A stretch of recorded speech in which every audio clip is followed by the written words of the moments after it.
जिवंत देव, जो पवित्र प्रभू येशू ख्रिस्त याच्या नावाला धन्यवाद देऊ. प्रियांनो, सकाळच्या प्रार्थनेमध्ये आपल्या सर्वांचं स्वागत आहे. देवाने हा नवीन दिवस दाखवला तुम्हाला आणि मला, त्याबद्दल आपण त्या जिवंत देवाला गौरव देऊया. प्रभू महान आहे आणि तो आमच्यावरती प्रीती करतो. योहान 3:16 सांगतं की देवाने जगावर एवढी मोठी प्रीती केली की त्याने आपला एकुलता एक पुत्र दिला, यासाठी की जो कोणी त्याच्यावर विश्वास ठेवतो तर त्याचा नाश होऊ नये, तर त्याला सार्वकालिक जीवन प्राप्त व्हावे. आणि खरोखर या देवाच्या वचनानुसार प्रियांनो, देवाने खूप मोठं प्रेम आमच्यावरती केलेलं आहे. आणि ते प्रेम हे आहे की प्रभू येशू ख्रिस्त या जगामध्ये आला, आम्ही त्याच्यावरती विश्वास ठेवा. का विश्वास ठेवायचा? तर आमचा नाश होऊ नये, तर आम्हा प्रत्येकाला सार्वकालिक जीवन मिळावं, म्हणून प्रभू या जगामध्ये आलेला आहे. आणि म्हणून प्रियांनो, या सकाळच्या समय आपण त्या जिवंत देवाच्या पवित्र चरणाजवळ जाऊया आणि त्याला धन्यवाद देऊ. आपण सुरुवातीची प्रार्थना करू. हालेलुया, स्तुती, धन्यवाद येशू देव बापा, तू पवित्र असा परमेश्वर आहे. प्रिय प्रभूजी, आमच्या सर्व पापांची, अपराधांची तू आम्हा प्रत्येकाला तू क्षमा कर. हे देवा, आम्ही ह्या जगामध्ये जगत असताना तुझ्या पवित्राने चालवू, यासाठी तू आम्हा प्रत्येकाला तू सहाय्य कर. प्रिय प्रभूजी, या सकाळच्या समय मी, माझा परिवार, प्रभू आम्ही सर्वजण तुझ्या पवित्र चरणाजवळ येत आहोत. हे देवा, आमच्या सर्व पापांची, अपराधांची तू आम्हाला क्षमा कर. देवा, तू आमच्या प्रत्येकास संगती तू बोल. प्रभू, आम्ही आमच्या जीवनामध्ये भरपूर वेळ असतो, परंतु आम्ही तुला वेळ देत नाही. त्याबद्दल प्रभू तू आम्हा प्रत्येकाला तू क्षमा कर. तुझ्या ह्या लेकरांना तुझ्या पवित्र चरणाजवळ समर्पित करत आहे. प्रभू, तू आमचा स्वीकार कर. तुझ्या वचन वाचण्यात, वचनाचं मनन करण्यात, प्रार्थना करण्यात जे आमच्या जीवनामध्ये अडचण येतात, ते सर्व अडचण नासूर येशूच्या नावामध्ये निघून जाऊ दे. पित्या परमेश्वरा, प्रभूजी, आम्हा प्रत्येकाला तू सहाय्य कर, मार्गदर्शन कर. तुझ्या ज्ञानाने, तुझ्या पवित्र सामर्थ्याने तू आम्हा प्रत्येकाला तू भर आणि तुझ्या नावाचं गौरव दे. प्रिय प्रभूजी, आजच्या वचनातून बोलत असताना प्रभू तू माझा ताबा तू घे. हे देवापा, तू मला तुझ्या पवित्र सामर्थ्याने होऊन प्रिय प्रभू येशू हे वचन शेअर करण्यासाठी तू मला सहाय्य कर, मार्गदर्शन कर. माझ्या मुखाचा, माझ्या विचारांचा आणि प्रिय प्रभू येशू, प्रभू तू माझ्या जीवनामध्ये येऊन प्रभू या लोकांना तू शिकव. प्रभू, मी नाही तर सर माझ्या मुखाद्वारे प्रभू तू बोल आणि तुझं गौरव होते. प्रिय प्रभूजी, इथून पुढची वेळ काळ सर्व काही तुझ्या पवित्र हातामध्ये तू घे. ही प्रार्थना येशूच्या नावाने मागतो म्हणून दे, आमेन. प्रियांनो, ह्या सकाळच्या मननामध्ये पुन्हा एकदा आपल्या सर्वांचं स्वागत आहे. ज्या लोकांनी वचन शेअर केलं, लाईक केलं, सबस्क्राईब केलं, त्या सर्वांना प्रभू येशू ख्रिस्त आशीर्वादित करो. आणि खरोखर देवबाप तुम्हा प्रत्येकाला, तुमच्या फॅमिलीला आशीर्वादित करो. प्रियांनो, आजच्या मननाच्याकडे जात असताना आपण एक गीत गाऊया आणि देवाच्या नावाला धन्यवाद देऊया. मधाच्या रुचीपेक्षा देवाचे वचन किती गोड आहे मनुजा. मधाच्या रुचीपेक्षा देवाचे वचन किती गोड आहे मनुजा. आणि ज्याचे वचन प्रिय आहे ते सुखी होतील सदा. आणि ज्याचे वचन प्रिय आहे ते सुखी होतील सदा. मधाच्या रुचीपेक्षा देवाचे वचन किती गोड आहे मनुजा. देवबाप तुम्हाला आणि मला या गीताद्वारे आशीर्वादित करो. आजच्या मननासाठी आपण शास्त्रभात काढूया. निर्गम याचा 24वा अध्याय. प्रियांनो, निर्गम या पुस्तकाचा अभ्यास करत असताना देवबाप तुम्हाला आणि मला प्रत्येकाला आशीर्वादित करो. इस्रायल लोकांची परमेश्वराने कशी काळजी घेतली हे आम्ही या निर्गम या पुस्तकामध्ये पाहत आहोत. निर्गम पुस्तक हे मोशेने 1000 वर्षापूर्वी देवाने जसंच्या तसं सांगितलं तसं त्यांनी त्या ठिकाणी लिहिलेलं आहे. परमेश्वर देव मोशे संगती बोलत होता आणि मोशेने हे पुस्तक आमच्या प्रत्येकासाठी लिहून ठेवलेलं आहे. आणि मग पहा, परमेश्वराने केलेल्या कराराची पुनःस्थापना.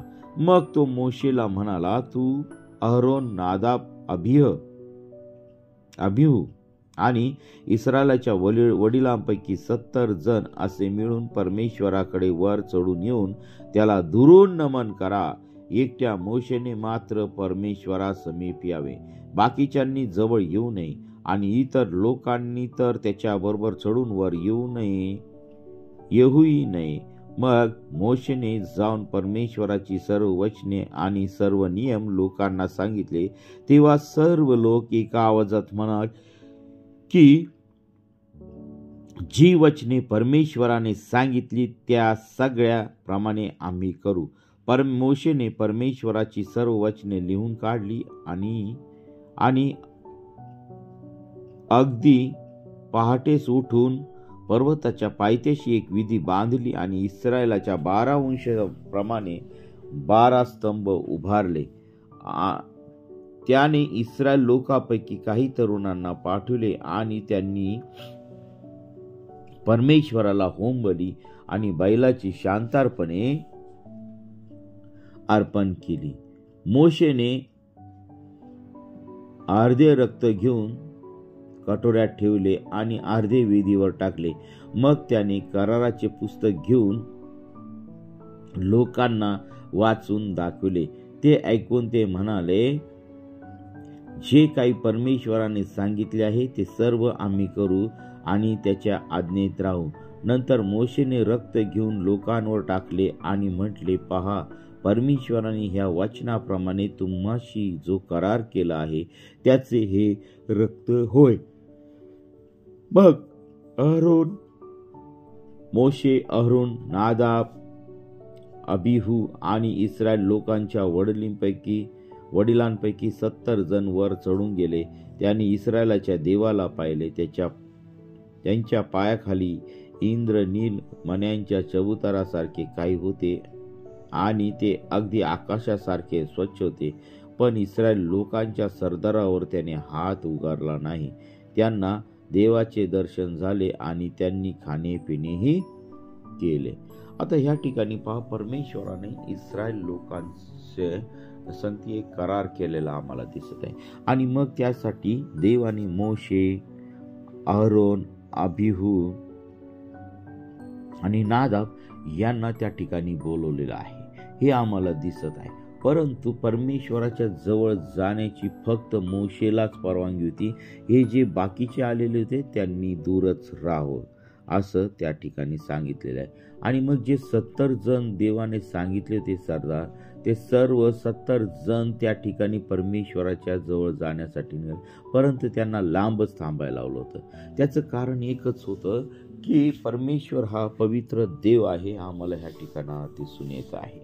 परमेश्वराने त्यांना मर्यादा घालून दिल्या होत्या आणि परमेश्वराच्या जवळ जाणारा व्यक्ती फक्त मोशे हा होता.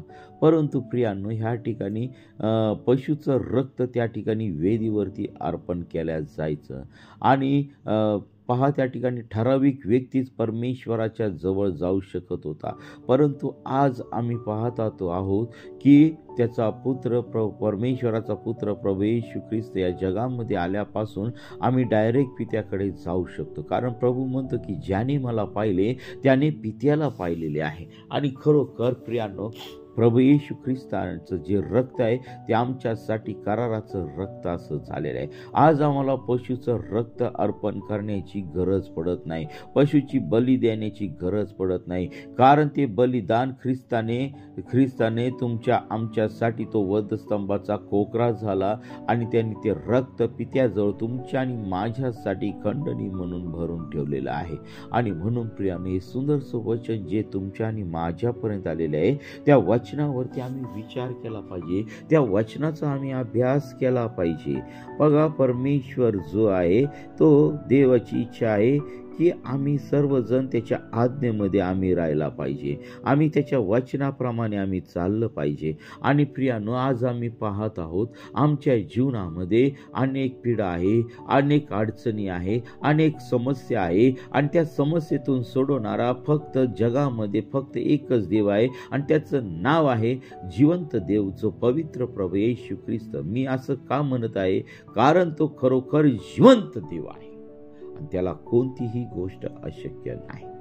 जगात असताना त्यांनी आंधळ्यांना बरं केलेलं आहे, लंगड्यांना बरं केलेलं आहे, मृतांना त्यांनी उठवलेलं आहे. असे हजारो चमत्कार देवाने त्यावेळेस केले आणि आजही तो आमच्या जीवनामध्ये करत आहे. आज जे आम्ही जिवंत आहोत ते सर्व प्रभू येशू ख्रिस्ताच्या कृपेमुळे जिवंत आहोत, त्याच्या बलिदानामुळे जिवंत आहोत, त्याच्या कृपेमुळे आज आम्ही जिवंत आहोत. आणि म्हणून प्रियांनो, या सकाळच्या समयी आम्ही त्या जिवंत देवाला हाक मारली पाहिजे. आम्ही त्या जिवंत देवाशी जो करार केलेला आहे त्या कराराशी आम्ही प्रामाणिक राहिलं पाहिजे. त्या काळी पहा, फक्त ठराविक व्यक्ती तेच देवाजवळ जात असे, परंतु आज देवाने तुमच्या आणि माझ्यासाठी ख्रिस्त हा मध्यस्थ केलेला आहे.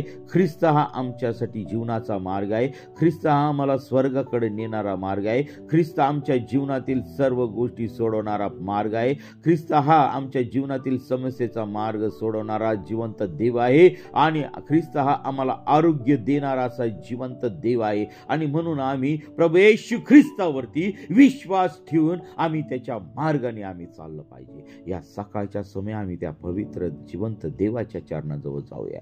किती कठीण आजार असू द्या, किती कठीण परिस्थिती असू द्या, ती सर्व बदलण्याचं सामर्थ्य फक्त प्रभू येशू ख्रिस्तामध्ये आहे.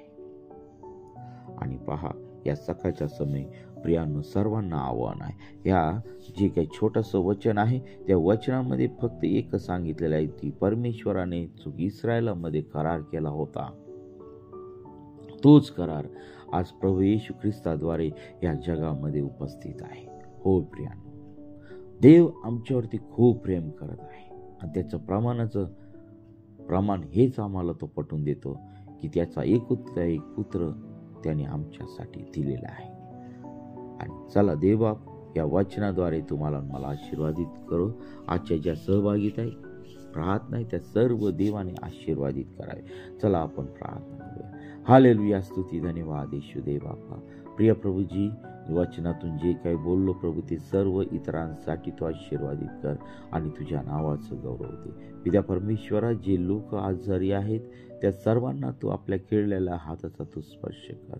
प्रिय प्रभूजी, आज मी प्रार्थना करत आहे प्रभू, ज्या नोवेल कंपनीच्या मशीन देवाने ह्या महिलांना दिल्यास त्याबद्दल प्रिय प्रभू येशू प्रत्येक महिलेला तो आशीर्वादित कर आणि त्याद्वारे ज्यांनी दिलेले आहे त्यांना देखील तो आशीर्वादित कर आणि तुझं गौरव होते पित्या परमेश्वरा. हो हालेलुया, स्तुती, धन्यवाद येशू दे बाप्पा. आम्ही कोणी नाही तर सर्व काही करणारा जिवंत परमेश्वर तो आहे, राजांचा राजा आहे, प्रभूंचा प्रभू आहे. प्रभू, ह्या प्रार्थनेमध्ये आम्ही आठवण ठेवत आहोत प्रिय प्रभूजी, आमच्या देशाची अर्थव्यवस्था तुझ्या पवित्र हातामध्ये घे. सर्व व्यवस्था तुझ्या पवित्र हातामध्ये घे. आमच्या देशामध्ये कोणत्याही प्रकारचा गोंधळ घडू दे नको. आमच्या देशामध्ये जे काही असामाजिक कृत्य करणारे लोक आहेत प्रभू, त्यांचं जीवन बदलल्या जाऊ दे. त्यांच्या जीवनामध्ये तू कार्य कर पित्या परमेश्वरा. हे देवा, तू पवित्र असा परमेश्वर आहे, राजांचा राजा आहे, प्रभूंचा प्रभू आहे. हे देवा, त्यांच्या जीवनामध्ये तू कार्य कर, तुझ्या नावाचं गौरव होते पित्या परमेश्वरा. या सकाळच्या समय आमच्या देशाचा ताबा घे, आमच्या सैनिकांचा ताबा घे, सर्व व्यवस्थेचा ताबा तू घे, आमच्या लेकरा बाळांचा ताबा घे, तुझ्या नावाचं गौरव होते पित्या परमेश्वरा. तुझ्या वचनामध्ये, तुझ्या पवित्र सामर्थ्यामध्ये वाढ. सर्व आजार, सर्व शाप, सर्व सैतानी बंधनं नासूर येशूच्या नावामध्ये निघून जाऊ दे. प्रभू, तू प्रत्येकाला तू स्पर्श कर आणि तुझं गौरव दे. सर्व प्रार्थना तुझ्या पवित्र सामर्थ्याने तू आशीर्वादित कर. प्रभू, ही प्रार्थना येशूच्या नावाने मागतो म्हणून दे. आमेन, आमेन, आमेन. प्रियानो, आपल्याला जर प्रार्थनेची गरज आहे तर 97 30 30 16 68 ह्या क्रमांकावरती संपर्क करा. आम्ही आपल्यासाठी प्रार्थना करीत आहोत. देवबाप आपल्या परिवाराला आशीर्वादित. आमेन, आमेन, आमेन.